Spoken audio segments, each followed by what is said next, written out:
Modi, Modi. India's Hitler. Modi, Modi. India's Hitler. Modi, Modi. India's Hitler. Modi, Modi. I just want to say that Kashmir is suffering and they're bleeding, and everyone should be aware. That's why we're all protesting, to bring awareness for Kashmir. They're locked down in their houses as if there was a prison. They're bleeding. They're getting abused. Doesn't matter which race you are, how old are you. You should always stand up for each other. Free, free, free, free, free, free, free, free, free, free, free, free, free, free. Shame on. I was in Kashmir when Article 370 was removed, and all the shops were closed. We weren't allowed to go anywhere outside. I just want to say something about calling our families. And I had my grandma in Kashmir and we couldn't call them, and a bunch of family. We wanted to make sure if they were okay, but we couldn't contact them. India's Hitler. Modi, Modi. India's Hitler. Modi, Modi. India's Hitler. Modi, Modi. India's Hitler. Modi, Modi. India. Every single day, the Kashmiri people are in a state of uncertainty about what is going on around them. They don't know if any given day they're going to have access to internet, if they're going to have access to a phone, if they're going to have access to even leave their house to get basic necessities. They're in a state of complete unknown and fear, and it's terrible and it's an injustice. I think the fact of the matter is India has no claim over Kashmir. They never have and they never will. And as long as the Indian people keep fighting, anything that the Indian government tries to do will not be successful. All 1.3 billion people of India do not agree with what is happening in Kashmir, especially with the new resurgence of human rights violations. There are a lot of Indian citizens who are realizing the corruption and the injustices that the Indian government is capable of doing. So hopefully we have their support on our side, and we also have each and every single Kashmiri citizen on our side. Modi, Modi. Modi, Modi. Modi, Modi. Modi, Modi. Our loved ones in Kashmir have been held in an open-air prison. Children are disappearing. Women are getting molested and raped. People don't have food. People don't have medicine. And we're here to raise awareness to the people, Americans of good conscience, who care about human rights, who care about democracy, to raise a voice for what's happening in Kashmir, to ask for our help, to stand for justice. Modi, Modi. India's Hitler. Modi, Modi. India's Hitler. Modi, Modi. India's Hitler. I, especially as a physician, I'm really concerned about the healthcare crisis in Kashmir. People are not able to seek medical attention. Pregnant women have to walk 8-10 miles to reach a hospital. There is shortage of chemotherapy drugs. There is shortage of essential life-saving medications like insulin. People who need hemodialysis at least 3 times a week in order to get their kidney function improved. They're suffering. If they don't get hemodialysis, they can die from lack of it. And children are suffering. They're suffocated inside the house. This is having a really detrimental effect on the psyche of Kashmiri people. We're seeing more and more depression, post-traumatic stress disorder, anxiety in people. We want this lockdown to stop now, and we want all these atrocities to end. Enough is enough. Kashmiri people had enough of it. This is extreme brutality in the 21st century, and the world should not just sit back and watch it. What do we want? Human rights. When do we want them? Now. What do we want? Human rights. When do we want them? Now. What do we want? Human rights. When do we want them? Now. I just lost my dad on the 31st, not too long ago. And there would have been no way of me finding out if it had happened 3 days after or 4 days after.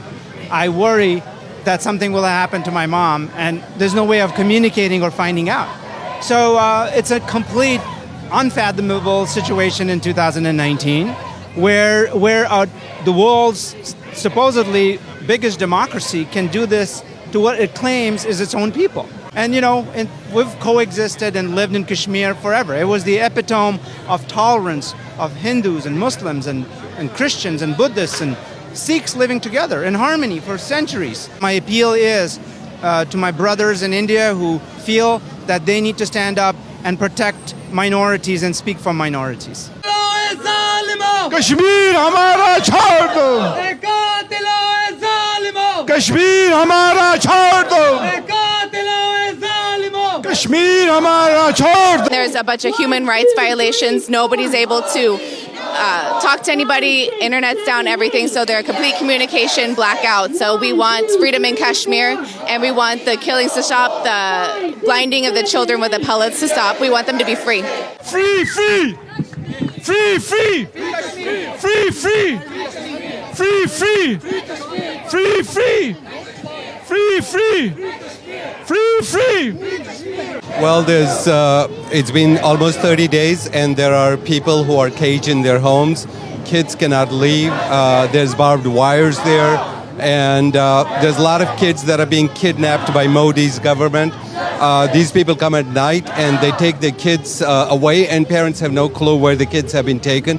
As young as 14-year-old boys have been taken, and we hear stories about women being raped in Kashmir, but there's no way to verify it because there's a clampdown on all kinds of news that could come out of that place. My mother is in Kashmir. I have not been able to talk to her. It's been almost a month now. I want to tell people is what people don't understand is Modi's background. Modi is a RSS lifelong member, and what RSS is, it's like a neo-Nazi group of India that hates Muslims and hates minorities, and they want a Hindu rule, and I don't have any problem with that, and I think that's okay. But they need to let people know that we want Hindu rule, so people who are not Hindus can decide whether they want to live in that country or not. Stop the terror!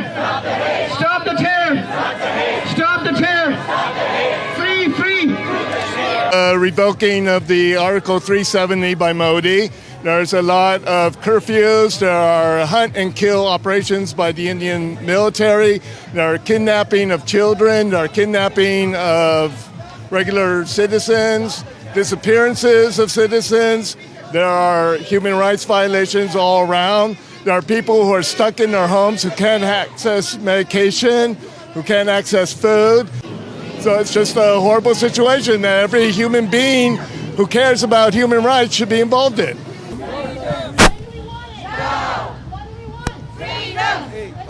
Worst part is that these people, these innocent people that are locked down in their houses, they have not done anything. They're very innocent. They lead normal lives just like you and I, and they have to go through this. You know, it's very painful, it's very hurtful, and the world needs to wake up. The Indian so-called democracy, it doesn't reflect because the people are not given chance to speak. All the leaders are locked up. Modi tu sun le, RR bhi sun le, RR bhi sun le. You know, I have family in Kashmir. My sister's a gynecologist. She attends to patients. I have no knowledge of how she operates on people. The babies are going to be born. My brother-in-law is on dialysis and he needs medicine. We have no idea if he's getting medicine. So there's absolute lack of communication. हम क्या चाहते हैं? है हक हमारा, है हक हमारा. 30 years ago, Kashmiris in Los Angeles put together some money and made these t-shirts and banner really fighting India's occupation of Kashmir and torture of Kashmiris, and made this free t-shirt Kashmir 30 years ago, 1990. Today, almost 2020 now, right? 30 years later, the t-shirt, he pulled it out, it's still relevant. Anybody can look at the ideology of Prime Minister Modi and know that his plan is to enact some sort of ethnic cleansing, that he doesn't believe India is a democracy, that he doesn't believe minorities are welcome in India, and so he's geared to make Kashmir a bloodbath, and we have to be here, we have to stop it. Azadi! Azadi!